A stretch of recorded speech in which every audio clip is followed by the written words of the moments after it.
UFC 324, Gaethje versus Paddy Pimblett. Welcome everyone to Winning in the Shadows. Andy and Jim are going to break down all the fights from the first one all the way through the main event. Then at the end, we're going to give you our parlay buster and our woulda, coulda, shoulda.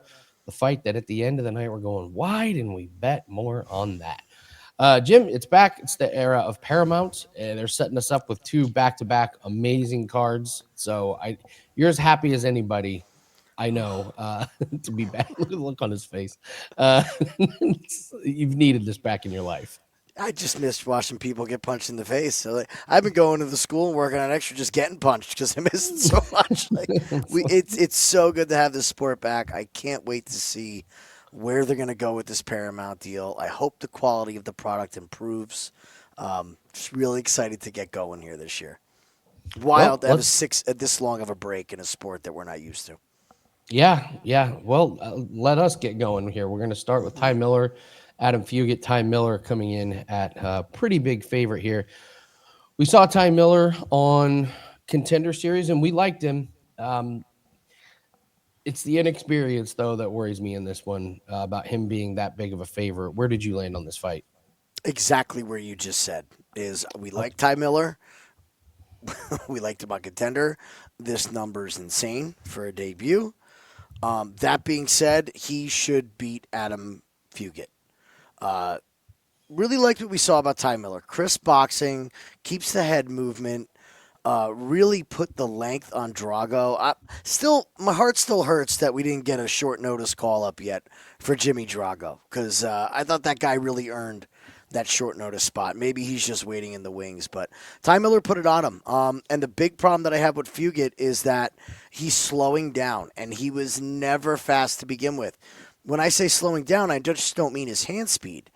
His elusiveness, his head movement, his explosiveness, it is going south really fast. And when you don't have elite level physical tools and you start to lose your physical tools, it goes really, really quick. So I expect Ty Miller to win. The only place that I landed in this fight that could be worth it, it's not the minus 450 on the money line. I think you just take a stab on him by finish against Fugitt. We've seen Fugitt clipped and hurt and finished before. And, if he comes out with flat feet, the younger fighter is going to clip him on the way in. So I expect a good performance from Miller, but I will not be using that money line. It's just way too steep for me. Yeah, we saw this. You got to be really careful with these Contender Series guys that look good. And they come in. I mean, this is a 6-0 fighter facing a UFC veteran that's 10-5. And these guys, some of these guys have looked so good on Contender Series, and they come in and you're like, oh, you're not chiseled like this guy is. Oh, this guy's been through wars. You haven't. So, yeah, I mean, Ty Miller beating, Jimmy Drago. This is Fugitt, who, has been in there with, Mike Malott, Michael Morales. But he did get knocked out by Islam Dolatov, who I believe was a Contender Series guy anyway. So we've seen this recipe before. It is Ty Miller, but I'm with you. I can't get there any which way. I think there's much better spots on the card. So we will move down the card. Oh, boy.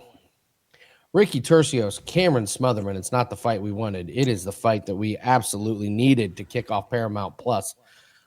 I will not have a penny on this fight, but I have a sneaking feeling you will. I will. We've been talking about this one behind closed doors. And not that I'm the biggest Cameron Smotherman fan out there by any means. But I am really not a Ricky Turcios fan. This guy has looked absolutely lost in his fights recently. And the big problem, besides looking lost in his fighting style, is his interviews are getting worse and worse and worse. And I don't want to say it. I hope it's not happening. Is this a CTE issue? Is this that wear and tear from being a guy who just walks forward and blocks punches with your face? I know they haven't been big knockout shots, but it's an accumulation of damage over the years. And this striking is not good. It's pitter-patter. There's no real power behind it. He's billed as a wrestler. He really doesn't dominate in the wrestling. His stance and movement looks absolutely horrible.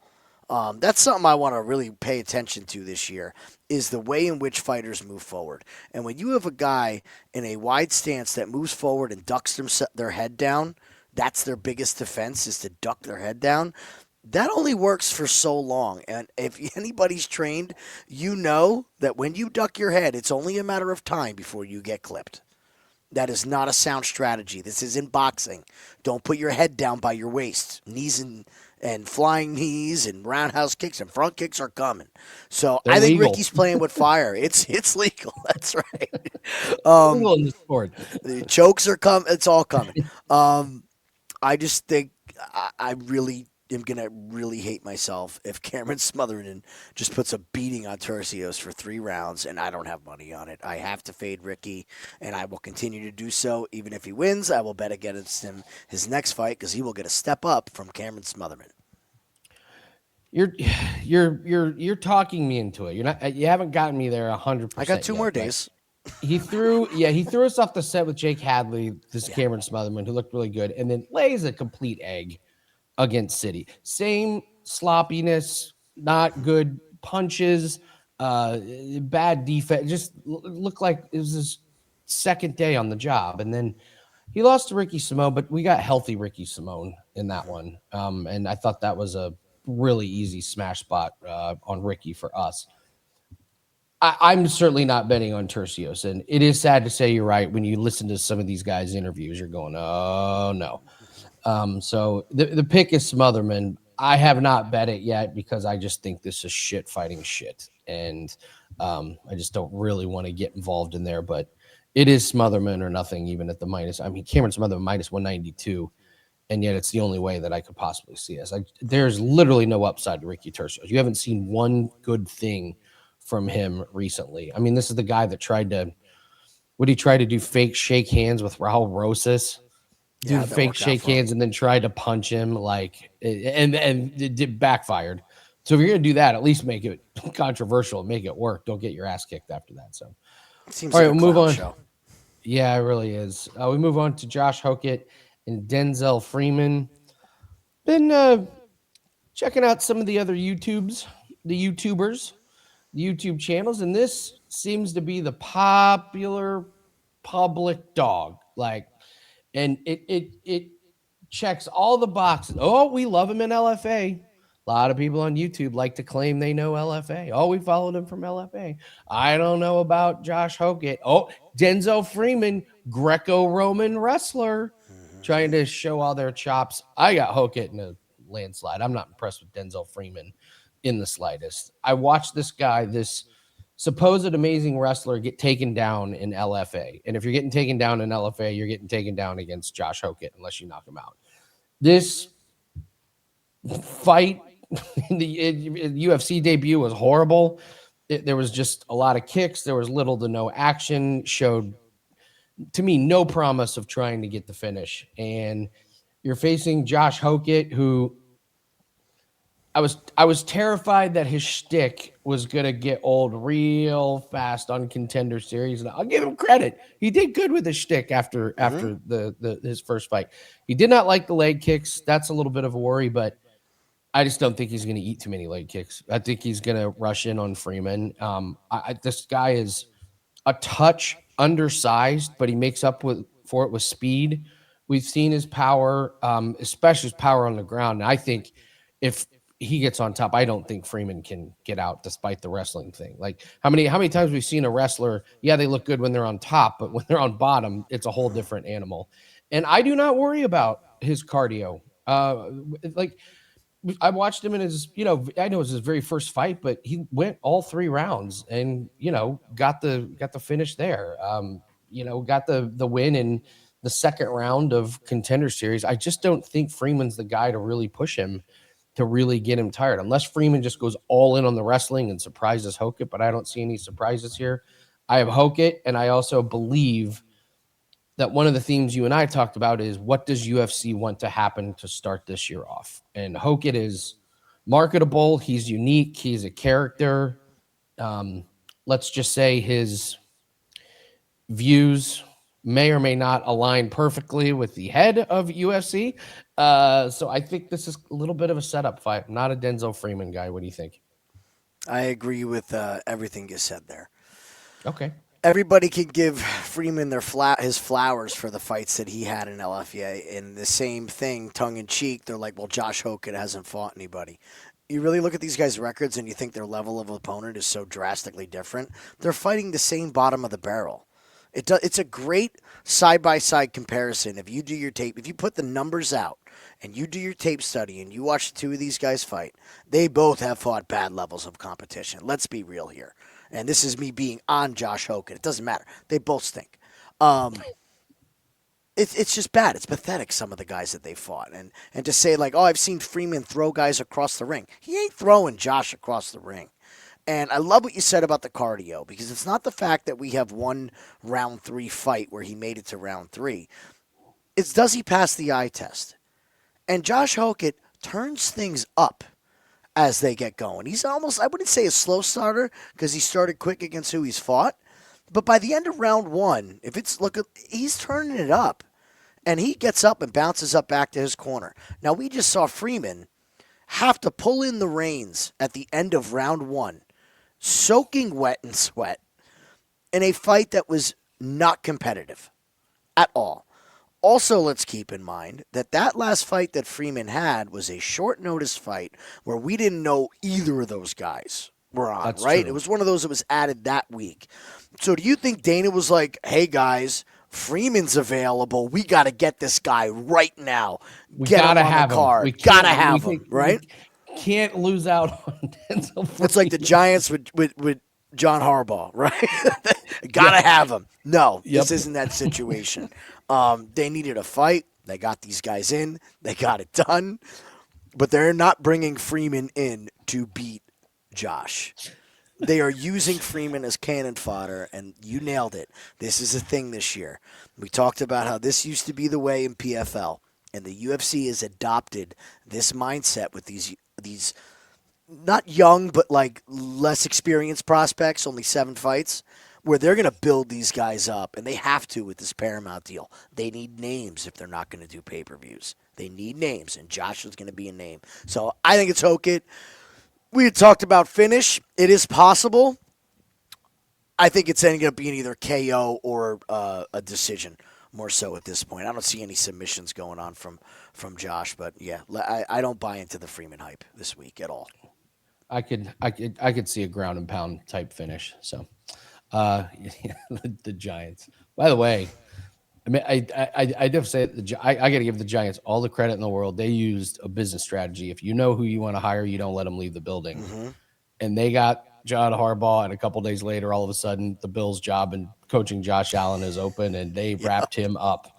Stefanski, same thing. They wanted their guy. They got him. Get him off the market. So, all right, we move on to Michael Johnson and Alexander Hernandez.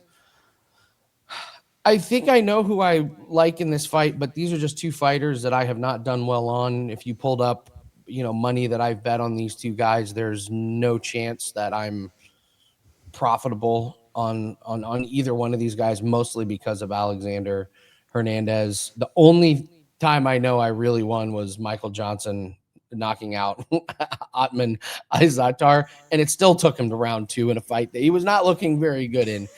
I cannot get a read on either one of these guys. I'm going to go to you first because my breakdown will be pretty short because I'm at a loss.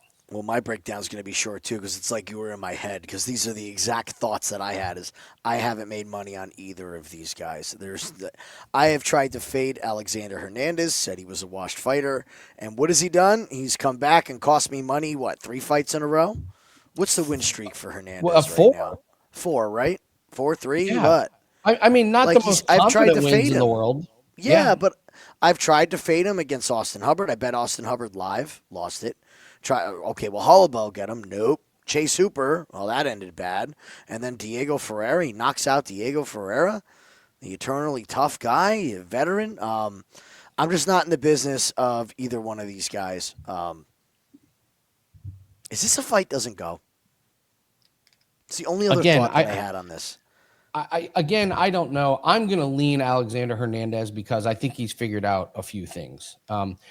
The split win was not a great look. Listen, he beat who he's in front of. Congratulations. Yeah. The Chase Hooper one, it was technically losing volume, but you could just tell he was being patient and he had the power advantage. And sure enough, he just smoked Hooper. And he did it again. It's Diego Ferreira, and that's a real win. That was I was like, okay, that's now we're talking something. Mhm. He didn't look as frenetic. He didn't look as tired. He looked a little bit more in control. And never forget that this is one of these guys that when he came into UFC, what 6, 7 years ago, 8 years ago, 8 years he ago. was like a ultra big prospect. I mean, look who he Mhm. debuted against: Beneil Dariush, Yeah. OAM, Donald Cerrone. Like they brought him in to fight, the big boys, and it just hasn't gone, wild. But there was a reason why they brought him in because he's, got the prospect thing. Maybe he's finding his own. So I will go with him mostly because of the age thing. You got Michael Johnson, who's 39 years old, and how much longer is he going to do it? This win against Daniel Zellhuber was really impressive. Caught me out of nowhere. It also caught Daniel Zellhuber out of Yeah. nowhere. But Zellhuber got off to a horrifically slow start. I don't see Hernandez doing that. It's Hernandez as the official pick for this video. Mhm. Am I betting on it? I've learned my lesson. Not with these two. These two, no, thank No, you. this is one you check the live box and you just wait. And you watch the fight and you wait and you hope the books make a mistake. There's no point in Even having money on this pre-fight. even then, I don't know if I want to do anything with live betting. It's just yuck. How So many how many beverages will we have in us by the time that fight starts? it's only the fourth fight, All right, yeah, so maybe we'll pass. Maybe we'll we pass. should be good. So probably 9 or 10 because we're excited about it all day. So, real quick, guys, we are running a special over at Wager Talk. It truly is a no brainer. It's the 7 days for the price of three. The reason we bring this up is we have our 5% best bet that is up on Saturday, but you might as well just get this because you're getting a full week of plays. We have done very well on the Australian Open. You're going to get all of those. Jan has just been crushing cricket Oh, recently, so really happy with that. NBA is on a really nice run. At the time we're recording this, we're on a 6-3 run. So all sports you're going to get, and it gets this 5% UFC best bet. Any UFC plays that we have, we'll put up attached there. But I know college football is over. I know we only got a couple more NFL plays, but we will have a 5% NFL best bet that is up. So there's no reason to buy a play. Just get a package. And if you haven't tried us out, this is a perfect time to see what we can do. Written analysis with every single one of our plays across all sports. Golf, we got quite a few golf plays this week. And we keep telling you guys this. When football season is over, now's when we make the money. Now it's money making time. this is our We time. thrive in the obscure sports and the obscure markets that you may not be familiar with, but I can promise you we are familiar with it, and that's where we do our damage. 26 units just to start off 2026. So really, really happy with that. You don't need a promo code; it's on the specials page. We'll put the link in the comment section. So let's make some money this weekend. All right, next fight we're going to try and make some money off of. This is Jim. This is just Jim written all over it. Two fighters that he knows very well. He likes betting on and against. So the floor is yours, my friend. Alex Perez and Charles Johnson. Let's go to Perez first. My boy. How did I My know? side How did I hustle know? theory right here. The side hustle. First of all, at this point, no spring chicken. Another guy who's been in the UFC forever, battled injuries up, down, left, and right. I can remember going into the Nicolau fight, I think it was, or was it the Makayev fight? We had talked about the injuries. And look, it still kept happening. Tagir, Steve Ursay cancel fights. Like, the guy's still getting hurt and still cancel fights. So, again, I sound like a broken record if you guys have been with us for a long time, but humor me, we got to say it again. If you cannot trust a fighter to get to the cage healthy, you cannot bet on the fighter. And I'm not saying injuries that you know about. There's stuff that we don't know about that these guys walk into the cage all the time with. And we're going to find out after the fight that it's an MCL, or you dislocated your big toe, or I dislocated my shoulder, I got a tendon torn here. These guys are just beat up, and the wear and tear on Perez's body just is not going away, and it's not going to. The thing with him is when it goes bad, it goes really bad.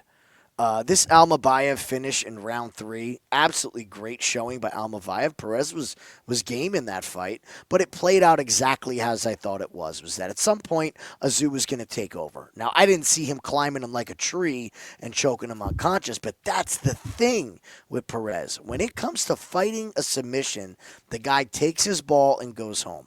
And to clarify, before you all crucify me in the comments, I'm not calling him a quitter, okay?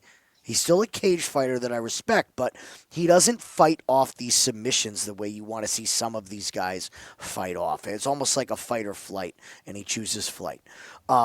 Against Charles Johnson, I don't know if the submissions are so bad, but also we look at Perez's record. Who is the last great striker that he has fought?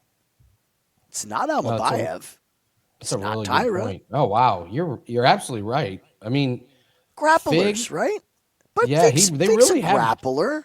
Given them all grapplers. So who's the last stand-up? Keep scrolling down because this guy's been in the UFC since we were in high school. So Fig choked him out, but early round 1, so that wasn't Formiga. I would say more of a grappler, right? Or more of a striker, right? But again, we're going back to 2020. Deep here. We're digging deep here. We're pulling it. So. We're digging at straws here. It's not. So I think this is the best striker and the best cardio test that he is ever going to have fought in recent years. Again, we want to keep everything 4 or 5 years. Anything beyond that, it has no bearing. So if Johnson could stay safe in the first round, I don't see how he doesn't win round 2 and round 3. At some point, the damage is going to accumulate on Perez. Where Johnson has to be careful is the leg kicks of Perez and the counters off of the leg kicks. We've seen Charles Johnson be susceptible to that. But what I really like is that the last time we saw Charles, yes, he got the big knockout over Kavanaugh, but that was in August. A lot of time off for Charles Johnson here. We're used to the repetitive Charles Johnson, right? I love that he's taking some time off because that pace is unsustainable. So I want to see these big gaps here. So I think we're going to see one of the best versions of Charles Johnson that we've seen in a long time. Love Charles Johnson on the money line. It's under minus 200. I'm fine playing that. Last I checked, minus 182, I believe. Yep, minus 180 on DraftKings. When the finish lines come out, I'll be looking at Johnson by finish because when Perez loses, like I said, it goes bad. It goes bad. And again, just like earlier on, I will be kicking myself if I don't make money fading Alex Perez until he retires.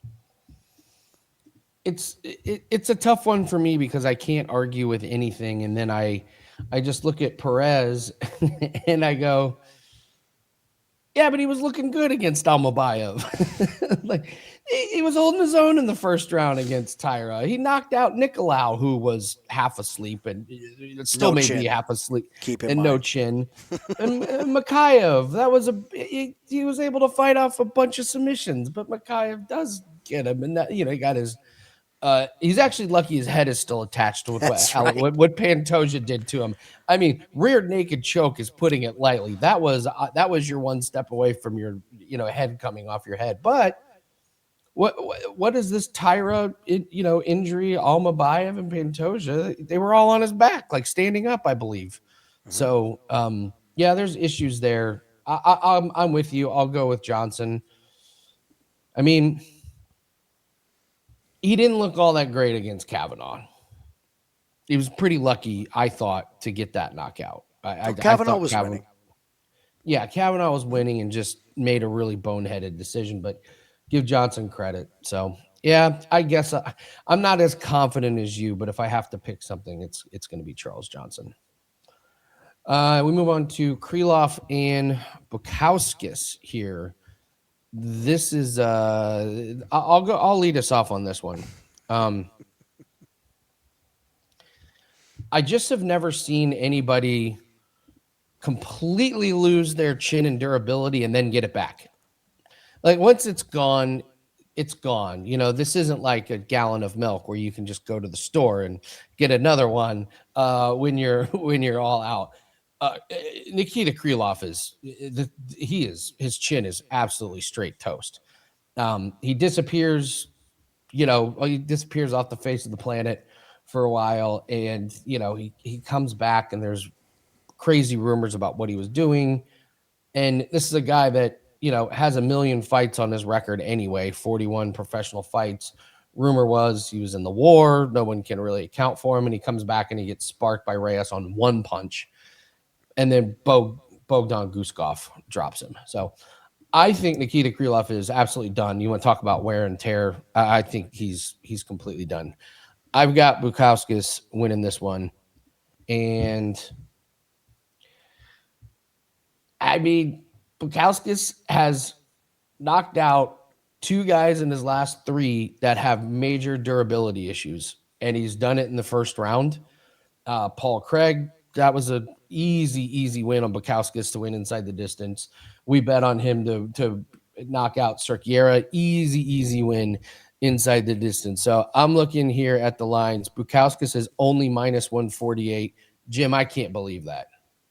I seriously cannot believe that. And I will be heavily invested in Bukauskas by finish because, I mean, Bukauskas, he lost. His loss was to Vitor Petrino when he was doing fine. He walked into a check hook. But other than that, when he's come back from this, he got cut. He comes back from Cage Warriors. You cannot argue the record. Now, is he fighting the best level of competition? No. But Krylov, man, I just don't think Krylov is wrestling him to the ground, and the longer it stays on the feet, the longer it's just going to get Krylov to catch one on the chin, and literally that's all it needs is one on the ground. So I've got Bukauskas. I got Bukauskas by knockout, but we always say don't play knockout, just play inside the distance. So I won't even take the minus 148. I'll just wait. This ain't going the distance. No chance it's going the distance. What do you think? I'm going to catch a lot of shit for what I'm about to say, and I'm here for it in 2026, folks. Dare I say this is the exact same fight as the Paul Craig fight? If you look at Nikita Krylov and you look at Craig side by side, and you watch their tape, which I did, Krylov's striking has looked pretty bad for the few seconds that we've got to see it before he was sleeping on the canvas. Keep in mind. Does that sound like a Paul Craig description, perhaps? That's fair. Yeah, that's fair. Okay. All right. Come at me if you want. It's fine. I think this plays out exactly the same. If he hurts Krylov and doesn't knock him out, Krylov will pull guard because he is a good grappler. But Bukauskas showed in that Craig fight patience. He waited to the very end of the round to really go big on the ground and pound. He stayed safe against Paul Craig, and I would venture to say that Paul Craig's jiu-jitsu is slightly better. I think Krylov's a little bit better of a wrestler, but his entry on his shots over this past run, he's shooting from a mile away. He's not setting up any of the takedowns. He's afraid to get in the pocket and engage because that chin is gone. So that is forcing him to attack from long range. Well, now you have a kickboxer. To me, Bukauskas has one assignment here. Do not let your leg get caught on a leg kick, please. Like, if he does not get ankle picked, how does Krylov get this to the ground? I think it's literally the same as the Paul Craig fight. And if he pulls guard and he ends up on bottom, it's going to be one or two shots from Bukauskas, and then it's going to be Krylov out. So I think this is a pretty tailor-made fight for Bukauskas. It's the same fight that he just had. You just have to understand your assignment and stick to that game plan. Love what you said about taking it by finish. I think this fight doesn't start round 3 is probably one of your best parlay pieces on this card. You could even go the under 1.5. I don't see it getting out of round 1. I really don't. If Krylov gets on his back, it could be the end of Bukauskas in round 1. But I think it's a knockout for Modestas here. And he keeps this run going. We'll be looking to fade Modestas after this fight. If he gets the win on Krylov and he is to step up into the top 15 for the first time, we will be looking to fade Modestas depending on the matchup. Yeah, he's done the assignment. Go knock out Paul Craig. Okay, I will. All right. Teba Gautier, second biggest favorite on the card, behind Umar. But yeah, Teba Gautier, the beast, the man, the myth, the legend. We've had a really good read on Pulyaev, like really good read on him. Picked him against Liam Anderson when he was the underdog.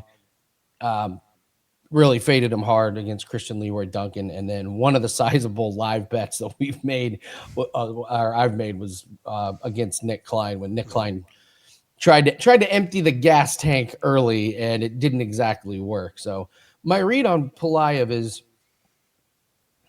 he's durable, he's cagey, he doesn't make big mistakes, but he does kind of have a little bit of that rope-a-dope in him, where I'll eat some punches to try and land my own, which can work in against some fighters, but this ain't the guy to do it. He's got a pretty limited ceiling.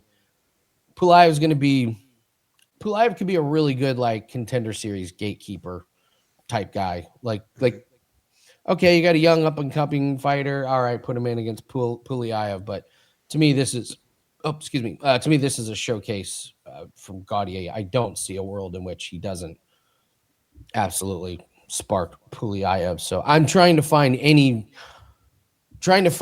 value, but this will also be a theme that Jim and I will talk about.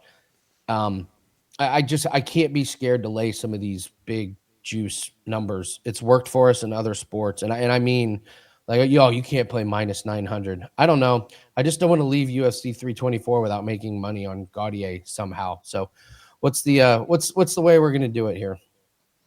I think it's going to be him by finish. I'd like to look at the rounds 1 and 2. Finish in 1 and 2 when it comes out. That's going to be, again, first show of the year, we're going to talk about what we've been talking about for 6 weeks behind the curtain of our strategy going into this year, is that, if that finish doesn't come by the end of round 2, it ain't coming. At that point, you're playing for a W. You're not playing for a knockout. So I think attacking these big, heavy favorites in round 1 and 2, getting a playable number on that is probably a wise idea. You've done your homework on these fights, buddy, because you are taking a lot of words out of my mouth on this thing. And like you said, Pulyaev will take 2 to give you 1. This strategy is not going to work this week against Gautier. You cannot take anything from this guy. The question for me is, we're 4 fights in on Gautier in the UFC? 4 or 5? Yeah, I'll pull it up here. I will tell you it's minus 400 Gautier to win in rounds 1 and 2. You can get 1 and 2 at minus 400. Yeah. So if you want to count, so we want to count contender series, and then Jose Medina. I mean, listen, Jose Medina is a very durable guy. He got him out of there quick. Valentin got him out of there, and Tristan Vines, I'm not sure how much you can take away, but I wouldn't put Pulyaev that much ahead of some of these other guys. He's better, but he's not that much better. I mean, Ozzy Diaz needs to thank his lucky stars that fight got canceled. We might have never seen Ozzy again after that. I forgot he was supposed to fight Ozzy Diaz. Remember that one? Oh no, Yep. No Ozzy. Ozzy Diaz needs to thank Dana for that one. It's good. Pulyaev is going to force this to be a firefight. Gautier is not going to stay at range. I think he's going to get inside and get dirty. And I just went back and watched Pulaev's fight against CLD, and the damage that was done in close. If he gets hit with those shots from Gautier, he's going down. CLD was this close for 3 minutes to finish this guy, and just kind of was like, all right, he made the smart decision. He's not going down. I need to pace myself and win this fight. Gautier is going to go after him. My point with Gautier was, we're 5 fights in. It's time to start seeing improvements. And I think at this point, we're going to see improvements. I would not be shocked to see Gautier pick this man up and dump him on his head. There's no way he has not been working wrestling. A ground and pound finish would be very interesting to see from this uber prospect that the UFC loves. And he can most certainly pull that off against Pulyaev, primarily a kickboxer. Nice. All right, real quick while we're doing this, if you guys please hit the like button. This is something that I need to get much better at, because when we don't get likes, it really does hurt the algorithm, and we don't rank, and we're working really hard to build these videos up and build this channel up. So if you guys please just hit the like button. And every week we're going to run a contest. I haven't told Jim this. I figured. Yep. So here's going to be the contest. Give me the fighter and the method of victory and what round. And if you get it right in the comment section, free 3-day pass. So I mean, there's going to be a lot of Gautier by KO round 1. You want to go Bukauskas KO round 1. If you pick the same one, we're just going to have to randomly pick one. So I would advise if something's already been picked, pick something else. Otherwise, you're gonna get a tie, and you're gonna be drawn out of a hat. But we're gonna try and give away one a week. So that's gonna be the contest this year. Free, free, free Free 3 stuff, day pass. guys. Free stuff. Get in there. So you got to have an account at Wager Talk, but yeah, that's what we're going to do this year. So, but appreciate you guys watching, and we move on to the biggest favorite, Umar Nurmagomedov, Davison Figueiredo, and I had a hilarious conversation with Yanni. Yanni the Greek. We were just talking, and Yanni was like, what can you do with this minus 1450? And I was like, well, Yanni and I and all of us, there's more than one way to make money. And I just said, Yanni, I will just tell you, my team and I are going to have to figure out a way to make money off of Nurmagomedov. I don't know how, but we have to make money off of these fights. Like, you want the X's and O's? Okay, here, I'll give you the X's and O's as to why this is this big of a favorite. First off, he's so over the hill. Brutal knee injury against Corey Sandhagen, and then he comes back a pretty quick time later. We were like, why, Fig? Why are you taking? And, well, look how old he is, man. This guy's 38. What, are you going to take a year off? So they rush him back, and I'm thinking this has got, like, bad news written all over it if he's not healthy. And then he gets the gift of all gifts of Montel Jackson. Jim, I still don't think to this day I've seen a fighter in that big of a spot more nervous. Yeah, here's the Montel Jackson fight strategy. He froze. The man absolutely froze. Yeah. And you and I are live betting Fig because we're getting plus money, and we're like, Montel is so nervous. He's shaking, like he's got goosebumps. He can't pull the trigger on anything. And it was a split decision. Like he got the gift of all gifts. So I have a guy who's too much wear and tear. He's not the guy that can violently knock anybody out. I mean, his last finish was, choking out Cody Garbrandt, which we correctly called. But, this guy's been to war with Brandon Moreno a bunch. And this is just too big of a step up in competition. I'm glad he's getting these fights and glad he's getting these marquee pieces. But this is Umar. Umar, this fight against Bautista was great. So much respect for Bautista. I didn't expect Bautista to be this good of a fighter. I'm stunned by it. Bautista was able to wobble him a little bit. Fact is, Umar's lost to Merab and Merab only, and he won the first couple rounds. So if you can win the first couple rounds against Merab, you can win the first few rounds against Davidson. Speed's going to be there. I actually think the takedowns are going to be there if he wants them. The jab and move, and I don't think Fig can keep up with him. So I come to you and just say, what's the path to trying to make money off of this fight? Well, I'll tell you the path not to make money, and talk to some of my personal friends who bet the sport. I've also listened to a lot of tape and reviews. If you want to burn some money, bet Davidson by submission. It seems to be the real hot topic. Is that that guillotine? What? Hold on. This is what I'm getting at, okay? This is why I wanted to bring this up first. This is lunacy. You really think Nurmagomedov's going to tap out to anybody? Anybody like to name me one that has? Anyone? I'll wait. I mean, they've like lost like a money. Collective 4 fights. Yeah, they didn't get submitted. They've been decisions. This is all in PFL too. I mean, I'm not talking about the low-level guys that are at the gym, but the studs, right? Your thoroughbreds at Eagle. He ain't get submitted. At some point, the wrestling will be there. At some point, Fig's cardio will quit. The whole reason Fig is at this weight class is because his body can't make the cut anymore. So he's still up. When they get in the cage and they rehydrate, Umar's going to look huge. Huge. We know how these guys rehydrate. They already cut a ton of weight. There also is a highly motivating situation right now, which is the fact that Merab ain't the champ, guys. This is now or never. That's a great point. That's a great point. If Yeah. you're in this division and you want to be champion, you better cut a hell of a promo after a win. You better win in dominating fashion, and you have to claim that title shot. Claim that title shot. I'm the next one. I think he's going to do it this week. I know it's usually these guys by decision. It would not shock me one bit to see Fig melt in round 3, and I'm going to pick submission the other way. I think he gets submitted in round 3. Just melts him. So, yeah, Okay. we'll make money on this fight, some way, shape, or form. I'll figure it out. Something with Gautier minus 400 in the rounds 1 and 2. I don't know. But there's got to be some way to make money off. You just refuse to let this fight go and just say, damn it, how do we not cash on that? I know it was minus 1,500, but I mean, listen, I put several $1,000s down on a darts play. People were like, you're crazy. It's minus 1,000. And it was the easiest 10% return on my money I've ever made in 20 minutes. So like sometimes these spots just warrant a shot. If I lose, sun's going to rise the next day. Arnold Allen, Gene Silva.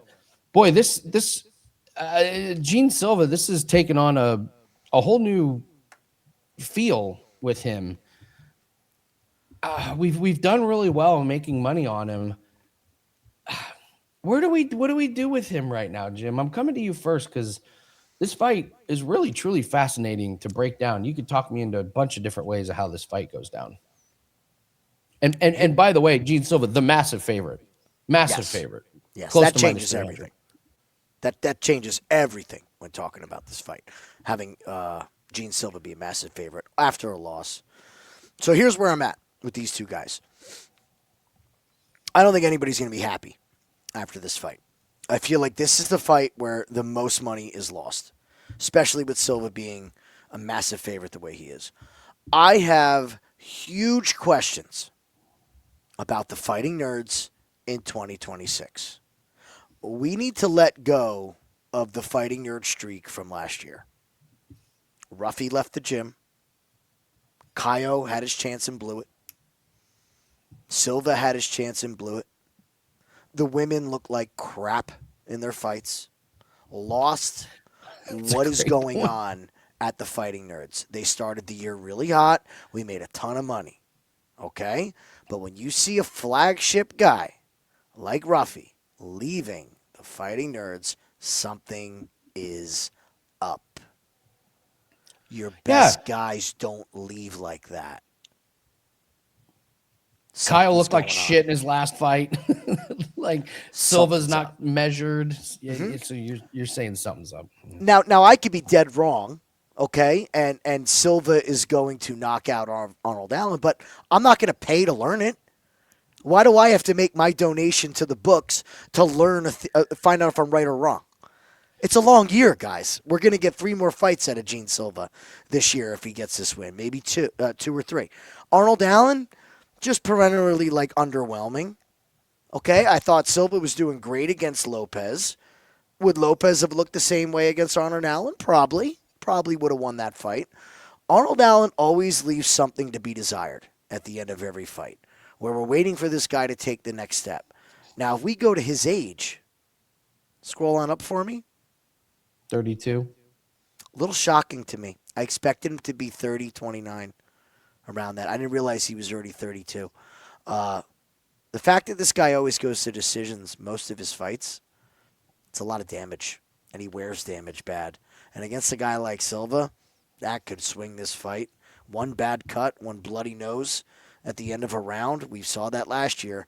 All of a sudden, someone bleeds the last minute and they lose a round just because they got a bloody nose. I get a bloody nose when I blow my nose in the morning. So, I mean, I'm going to wait and see on this fight. Gut reaction tells me fight goes the distance. Think that's your safest bet.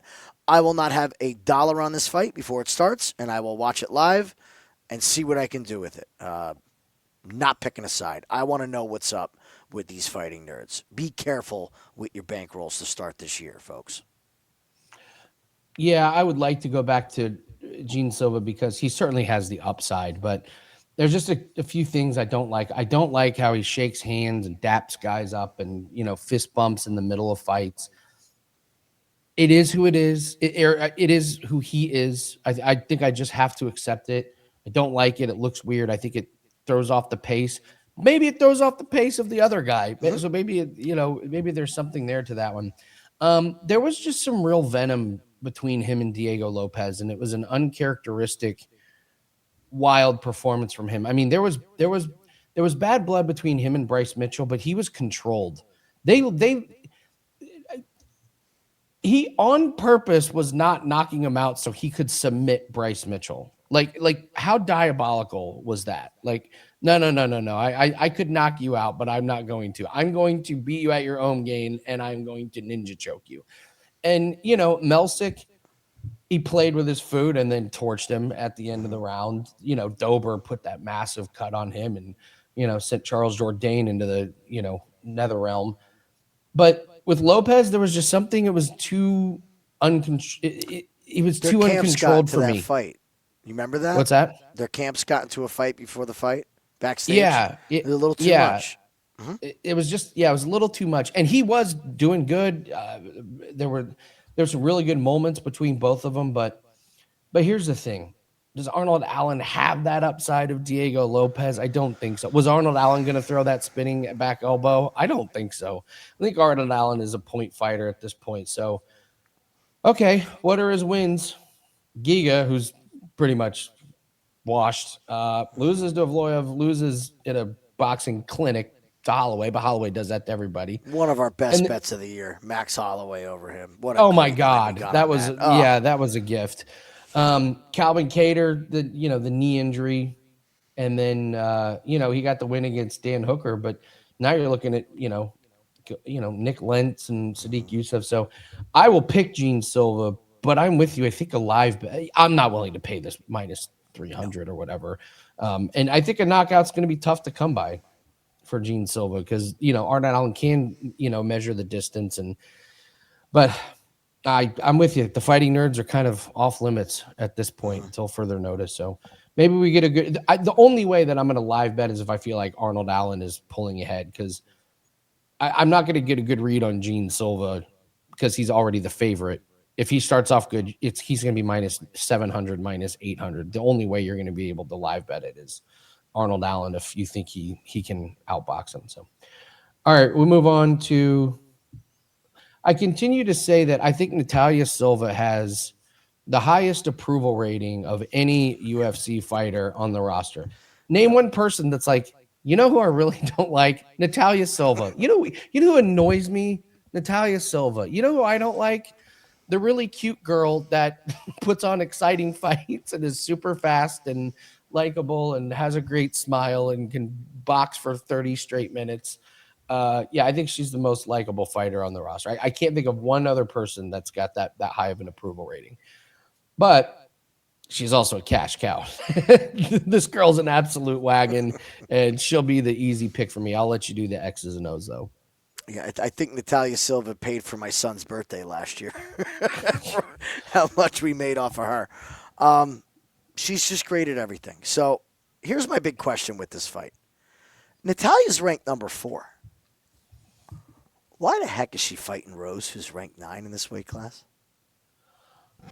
Well, I think wasn't Rose supposed to fight someone? I'm pretty sure Rose. Here, let me see. This is what. She was. She was supposed to fight Grasso. So she pulls out, right? Yeah. So Silva decides to jump in, and I really think this was hey, we do UFC a favor and save a fight on this card. You're going to get a title shot. Mm-hmm. I think that's what's going on here with this one. That's my best guess. So Rose is supposed to fight Grasso, and at the time, what was Grasso ranked? 2. Okay, I see where you're going. So even worse of a situation, right? Natalia fights Grasso, does the damn thing. Does exactly what we thought she was going to do. I believe that Alexa Grasso was a tougher test than Rose Namajunas. And here's why. Rose goes to the wrestling, but I don't think she's as threatening anymore. And I really feel that since Rose got dumped on her head by Jessica Andrade, She had a C6 spinal fusion. Yeah. Wow. That the grappling hasn't been there since. She doesn't have the ability to push it. The explosiveness has not been there. Rose is still one of my favorite fighters, but there's an issue there. There's just an issue with the explosiveness. Far cry from her flying armbar on Ultimate Fighter, right? Like that explosiveness is just not there. She has the fight against Manon Fiorot where she's winning, gets an injury. It's a pinky. Not taking it away for her. I'm sure it sucked. It was pointing a different direction. But she had opportunities where she still could have won that fight. I question if Rose's motivation in the heat of the moment is what it is outside of the cage. In training, I'm sure she's purely motivated. But when fights get nasty, I think we got an issue. And Natalia Silva, cute as a button, when she gets in the cage, she's nasty. There is no holding back with any of her strikes. I believe this fight's going to be won on the exits. They're both going to exchange.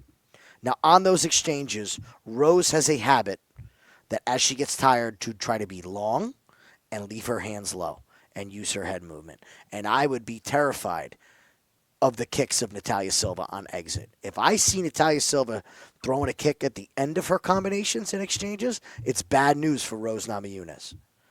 Natalia keeps her hands low, but her movement on exit is beautiful. I mean, how many times we watch a fight where she's on the back against the cage and her opponents are swinging and they're just off balance, falling into the cage? Rose isn't going to be that bad, but the exits of Natalia are so good. I think this is Natalia Silva. I'm so tempted to bet her by decision. But on those exchanges on the exits, I am very concerned that she is going to catch Rose on the way out. Almost the same way that Rose did with Wei Li, catching her at distance with one of those quick little spot kicks with the front leg right up in the air. Almost the same situation. So, love Natalia in this. I think Rose's time has passed. This matchup, ranking-wise, makes no sense. I get why they're doing it. It makes no sense. All right. We have not talked a whole lot about underdogs. Buckle up, because now we hit the underdog part of the video for your boy A. Lang here. So we're going to talk about Waldo Cortes Acosta taking on Derek Lewis. And there is one word that will define this fight, Jim. And that word is peptides. As Derek Lewis says he's in the best shape of his life because the UFC got him on peptides. I'm in, Derek. I'm in on the peptides, buddy. You're going to give me this big of a plus money play on Derek Lewis. I think it's, at this point, it's just kind of a must play at any level. And the nice thing is, this is one of the fighters where you can just take KO because Derek Lewis ain't submitting anybody. Like, you look at Waldo, Cortes loses to Pavlovich. I'm sorry, he lost to Anthony D'Elia. That was Agreed. That was a sham. He was knocked out. Then they review it as an eye poke after D'Elia's been celebrating. Then he gets to come back and knock out a D'Elia who had the adrenaline dump of all adrenaline dumps. Knocks out Gaethje, which was impressive in the moment. But you put pressure on Acosta, and I think he gets on his back foot and melts a little bit. He gets in there, tries to clinch and slow things up a little bit. And Derek Lewis, do people understand why they stopped the fight against Taliesin Teixeira? It wasn't because I don't think they do. Everybody's so mad about this, but go ahead. Okay. They said, well, Taliesin Teixeira was trying to get up, and our boy, the ref, stopped it. Oh, it must be fixed. By rule, you cannot use the fence to pull yourself up when you are getting finished. Like it was an actual climbing the fence while you're getting knocked out. That's why. It wasn't just because he was getting rocked, which, by the way, if the ref had let the fight go 4 more seconds, he would have been face down, It's because he was trying to climb he was climbing the fence himself. You can't do that. That's a rule. So, I can't believe that the amount of people that think that was an early stoppage when they don't understand that. So, yeah, look what he did against Nascimento. Weathers the early, leg kicks and such, knocks him out late. Jailton Almeida is not going to stand and bang with anybody. Comes out and just sparks Marco Rogerio de Lima with that early knee. I just think if you're going to stand in front of Derek Lewis needs one shot knockout power, and he's plus 260. And I would take him by KO. What is it? Okay, so Derek Lewis is plus 260. If it's knockout, it's probably plus 261. But because that's Derek Lewis's path to victory. I'm in on the peptides. This price makes this a play that I want to get involved with. So I will take Derek Lewis as the underdog. You don't know how happy I am that you've ended up on Derek Lewis with this. We have said 0 words about this fight for 6 weeks. We haven't had a conversation about this. You and I have not talked. You're right. That's right. We have not talked about this. We even said a word about this. I think the only thing that we said is do whatever you have to do to make money on fight doesn't go, fight doesn't start round 3. That was something that could. But as far as picking a side, no. I agree with you on the peptides. Let's do it from an X's and O's standpoint. Okay? Let's look at this. No, I want to hear the peptides breakdown. The peptides. The peptides. Here's how I see this fight playing out. Acosta's riding high with confidence. I think this fight starts, and Acosta starts going for the leg kicks. He has very heavy leg kicks. That is something that he has added to his repertoire. And they're heavy kicks, and we know we got a big sample size with Derek. Derek doesn't like to play the leg kick game. Not one bit. So if you go back and you watch all these times that Derek does have to take leg kicks, at some point he's got that, well, screw this in the fight, and he just goes full-on Black Beast and just runs at the guy and starts swinging. The thing I don't like about Acosta in this situation is he doesn't have a good guard. Yes, he keeps his hands up, but when you keep your hands up in front of you and Derek's throwing those overhand rights, they sneak right around that lead hand.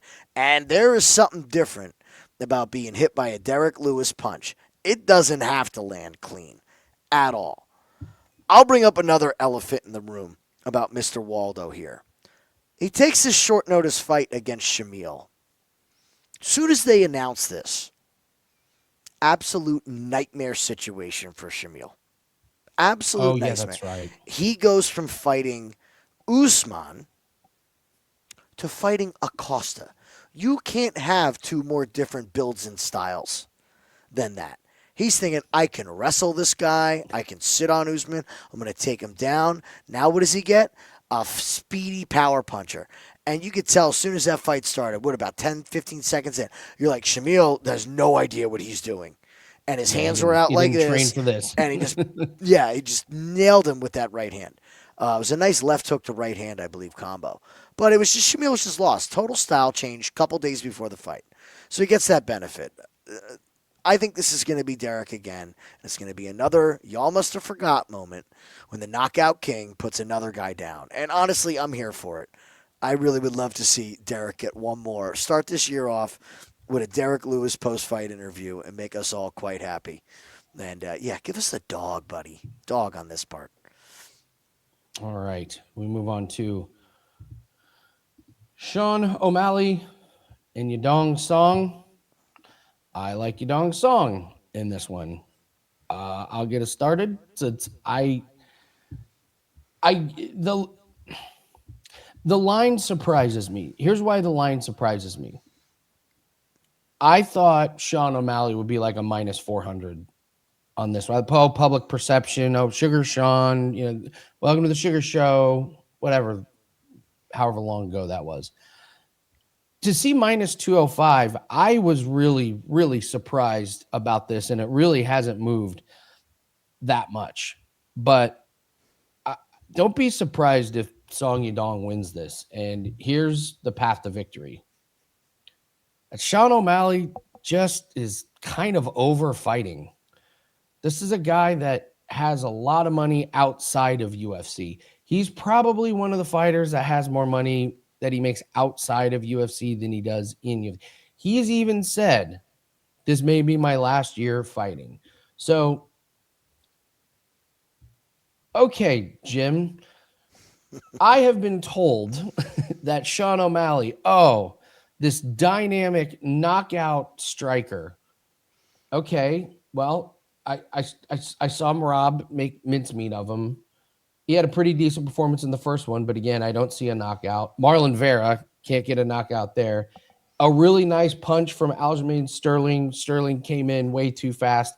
Aljamain Sterling even said I was ready for a break. I'd been fighting and working way too much. Controversial win over Petro Yan. Can't get the knockout there. Now we're to Pedro Munez in an eye poke, and now we're down to where his real knockouts are. And now we're talking about Paiva, Chris Matinho, Thomas Almeida, and Eddie Wineland. Remember how many years did we see the Eddie Wineland knockout? How many years have we seen that stupid knockout on Contender Series where his opponent is just standing there in front of him, like with no defense? He knocks him, and Dana's there like, holy shit! Welcome to the Sugar Show. I just don't see that Sean O'Malley anymore. I see a guy that is. Where's the passion? Where's the I'm going to get up at 4 a.m. and work out for all this. I don't see it anymore. I could see a real lazy performance here. And meanwhile, you got Yudong Song, who, the win against Cejudo was, did Cejudo look his absolute best? No. But, Song put on a pretty good performance, loses to Petro Yan, does get the win against Gutierrez, and that fight against Ricky Simone was awesome. It was such a great fight. I think this guy's built for it. O'Malley should have the reach advantage, but has he shown that he can really use it to full potential? I think Song can get inside. I think Song can strike with him. And if O'Malley doesn't have that movement and doesn't have that fire in him, I think he's going to look silly at times. I'm just going to say I don't think O'Malley knocks him out, and the books don't either. Over 2.5 at minus 245. So the books are saying no, it's going to go the distance, and so now I'm depending on Sean O'Malley to cleanly win 2 rounds against Song Yudong, who I think is more hungry. Who I don't know if he can get the takedowns, but I think he can at least get to the hips and make it interesting. And if Sean doesn't have that jab working all fight long, I'm out. So Song Yudong's going to be the pick here. What about you? Love your last comment. When's the last time that Sean had his jab working for an entire fight? Has he ever? We're living off this. We're living off the past, man. We're living off these. Yeah, not me. I love life through the windshield, not the rear view mirror. That's Jim. right. Put that on a T-shirt. I love what you said about the decision. I think this is a clear-cut decision fight. I don't think we see a finish from either side. I absolutely love the Song plus 3.5 at minus 150. Oh, that's a great look. I didn't even see the spread. Yeah. Oh, yeah, you're right. That was the bet that I had written down for this fight. You're going to give me the plus 3.5 on Song. I'm taking it. Sean is going to do his thing for the first 2.5 minutes of the fight. And it's going to be Song chasing, and like you said, he's going to be peppering him with the jab, right hand to the body, left hand to the body, stabbing front kick, stabbing side kick, and he's going to move. At some point, Song has to close that distance, and he has the explosiveness to do so. And that's what we've seen O'Malley struggle with. And again, I'm going to go back to injuries. All the leg injuries that O'Malley has, the movement is just not the same. And it's not just because he was fighting Marab. If anything, that had to be on point more than anything. Fighting Marab, your movement should have been the best it's ever been. And I just don't know if physically he could do that. Like you said, the money outside the ring. The other thing is he's not just a dad. Now he's got multiple children. He's got a compound. I have serious questions about Tim Welsh as a coach at this point. To me, it strikes me as both of those guys are kind of living off what they did, and more power to them. They're making all the money they need to on a podcast. I know they're training new fighters, but that's the problem. When you start training other fighters and O'Malley's saying he wants to give back, you're taking time away from yourself. Fighting is a selfish sport. Families must take a back seat. Okay? Children must take a back seat. All responsibilities in a house must take a back seat. And you have to donate your time entirely to the fact that you're stepping into a cage against another human being that wants to take your head off. And if you're not willing to do that, it is very, very hard to be champion and stay at that level. We all go through it in life, different priorities. Sean's got different priorities, man. So when this fight gets dirty, I'll go back to like I said with Rose. If this fight gets dirty in round 2 or 3, it's Song. It's not Sean. It's not Sean. So give me that plus 3.5. That's my favorite. Yeah, great look at the plus 3.5. I stand corrected. That's the best bet in this fight. All right, we move to the main event. Justin Gaethje, Paddy Pimblett. Again, please hit the like button. Leave a comment below. Tell us the fighter that you think is going to win, along with what round and what method of victory you win. Get a free 3-day pass. Any ties, we'll randomly pick a name. But we got to break down the main event, and then we'll give you our parlay buster and our woulda, coulda, shoulda. Coming to you, Jim. Main event, Justin Gaethje, Paddy Pimblett. How do you see it going down? Well, I did a little touch up on my sign because I just got to make sure we keep it for this year. It's been said, everyone. Yeah. Look, I'm not saying Justin's going to retire now, but when you start hearing these comments from a coach and from a fighter, it's time. It's time to start thinking about it. All I have seen all week, and I'm going to try to keep this as short as possible. I know we've been a little long-winded, but we miss you guys. All I can see on socials, all I can see from ex-fighters, current fighters, is they're picking Justin. They're all hating on Paddy Pimblett. That makes me want to bet Paddy even more at this point. Because in case you haven't noticed, fighters and media personalities are the worst at picking who's going to win UFC fights. And we will continue to watch that. Exactly. With the heart and the veteran. Yeah. So if I'm looking at this with my heart as somebody who used to watch Gaethje back when World Series of Fighting, okay? Wow. Yeah. I'm picking Gaethje, but I'm no dummy, all right? When Gaethje steps up against a grappler, guess what happens? When he fights somebody who can grapple, he gets choked unconscious or he taps out. I think at some point, Paddy is going to get his back. It's going to look ugly early, but when Paddy gets his back, it is going to be a short night for Justin. Give me Paddy Pimblett. Give me Paddy Pimblett by finish. How does this fight go 5 rounds? Love this fight not to go to start the year. And don't forget, Paramount and UFC, they got this main event for a reason. They need this to deliver. First card on Paramount Plus. I agree. I just think the under is the way to play because there is a path to victory for Justin Gaethje, and you're right. Like Figueiredo, those fights are the fights between him. Those were decisions all day long. There was leg kicks and strategy, but Max Holloway, he gets knocked out right at the end. Man, was he getting pieced up. Poirier, nice head kick. You're right. And here we get to the Oliveira gets choked out. Khabib gets choked out. How the fight against Chandler went the distance, I'll never know. I would just like to bring up that Paddy Pimblett's last wins are Michael Chandler, who is how old and how washed? King Green, who is how old and how washed? Tony Ferguson, who is how old and how washed? And by the way, I have a hot take about Paddy Pimblett and the Jared Gordon fight. Jared Gordon did win the fight. I'm the only person on the planet that says it. By the way, if you do UFC content and you bring up that you didn't think Jared Gordon won it, congratulations. You sound like everybody else. So I'm with you that it's the under. I'm not ready to lay this price on Paddy. I'm just not. If Gaethje can work the leg kicks and win the striking battle, which he should early, he is the better striker.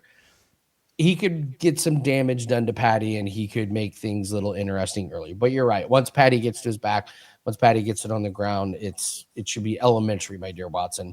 So either which fighter gets their way, I think the other one gets melted. So if Paddy gets pieced up on the feet, his striking defense isn't there, and Justin has success, I think he finishes him. But if Paddy gets to the back and gets him on the ground, I think Justin gets melted on the ground. So either path of victory for either fighter leads me to just say it's not going the distance. I'd lay a little bit of juice and say it doesn't start round 4. I don't know. It doesn't start round like 5. Time-wise, that's good. Yeah, for sure. Something along those ways, because you want to they probably want to get a feeling out process in round 1, but once round 2 and 3 starts, that's when the violence and the potential finishes really start. So all right, Jim, it's time for the woulda, coulda, shoulda, and the parlay buster. Again, the 7 days for the price of 3 is by far the best deal. 5% this weekend in UFC. You're going to get that. You're going to get all of our Australian Open plays, golf, 5% NFL best bet, everything that's over at wagertalk.com. You can get there quicker with the shortcut wt.buzz/AL. Year is off to a really, really good start. And we hit 60% of 5% UFC plays last year. So it's a pretty good percentage. I'd like it to be to 65%, but I think we can make that a goal for this year. But it starts this weekend. All right, Parlay Buster. Jim, what's the fight that everybody's going to put in their parlays? And we're here to say, no, be careful. You could lose some money there. Well, who do we say everybody? Are we saying the masses or our lovely people who tune in every week to check our shows and other people's shows, the educated, we got the right? smart audience. They don't step on landmines here. That's not right. Our audience. So I'm not going to talk about you guys. I'm going to talk about the general public. I'm glad you said that because that makes mine legit. General public. Yeah, general public, Sean O'Malley. Come on. That's the guy tuning in, right? Oh, UFC's on. I know what I'll play. Justin Gaethje and Sean O'Malley. There you go. There's 2 names I know. You think people are looking at the Sean O'Malley fight and saying, I don't want to bet on O'Malley. I want to bet on Yadong Song. Like they have any clue who he is. O'Malley will be tied to everything for the public. The books will need Song. And I think it sets up to be a real profitable situation for the books. Anytime the public's all on one side, be a little scared to be on that side with them. It's the clear pick for me, too. I will just throw in Gene Silva. I like that one. Minus 270-ish. I think there'll be a lot of people that say, it was a blip on the radar. I get hit with a spinning elbow, but he looked good up to that point. But if he doesn't have his emotions in check, if there are problems at the Fighting Nerds, that could spell doom. So, all right, woulda, coulda, shoulda. This is the fight where we go, or the bet. It can be anything. Like where at the end of the night, we're just like, why? Why didn't I make more money off of that fight? How did I not make more money off of that one? What is it for you? I was going to go my boy Derek. Still my biggest MMA win in my life was Derek. But these tend to hit on the undercard. So let's go down here. I agree. This is a great call by you about the undercard is where the woulda, coulda, shoulda comes That's from. always where they land, right? You're like, we're sitting here watching them. Why didn't we just lay it all on the second fight of the night? I'm not going to go with Josh Hokit. I am going to go. Where did it go? Gautier. Gautier is minus 105 to finish in round 1. Oh, okay. It's happened 2 fights in a row. We're not high on Pulyaev. It's going to be a firefight to start. Are we going to just like sitting there going, oh, yeah, duh, of course. Yep, that's what they wanted. That's what they got. UFC wants it. They get it. This is what happens. I'll be regretting not making money on that first round finish by Gautier. Taking the fight right before you is Modestus Bukauskas. This is another one of these where nobody's thinking hard about the Krylov Bukauskas fight. Not when Pimblett and Gaethje are fighting in the main event, and then that chinny chin of Krylov gets popped once, and he lying down on his face and was like, how do we not make more money off of the glass chin of Krylov at that point? So Gautier round 1 at minus 105. That's an incredible price, man. It's a really good price. I'm looking at this screen right now, and we honestly could do a shoulda, woulda, coulda on about every prelim fight on this card. If you go down the list, good. Like I think that's where the money's at. Get your money in on the prelims. Yeah. So. All right, that's going to do it for you guys. Thank you so much for watching. First fight of the night. And exciting news, I'm going to go live. Jim can join me. Jan can join. Anyone on our team can join. But about 30, 40 minutes before each UFC card, we're going to go live on the Wager Talk YouTube channel. This is where we're going to talk about opening and closing lines of UFC. But really, this is where we're going to kind of do our weekly update. We're going to talk about bankroll. We'll talk about real money that we bet across all sports. It's for all access clients. It really is for everybody. but it's always going to be on these Saturdays, which is great to talk about props, upcoming games for the weekend, things that are happening that night to get everyone squared away. So we're going to do a quick 30, 40-minute, all public, anybody can join in the chat. And then we'll jump over to the Winning in the Shadows YouTube channel and do our standard takedown live that we are very, very excited for. So good to be back. Good to have all of you back. Thanks a lot for joining us. Good luck on all your bets, and we'll see everyone Saturday. Bye. See you Saturday.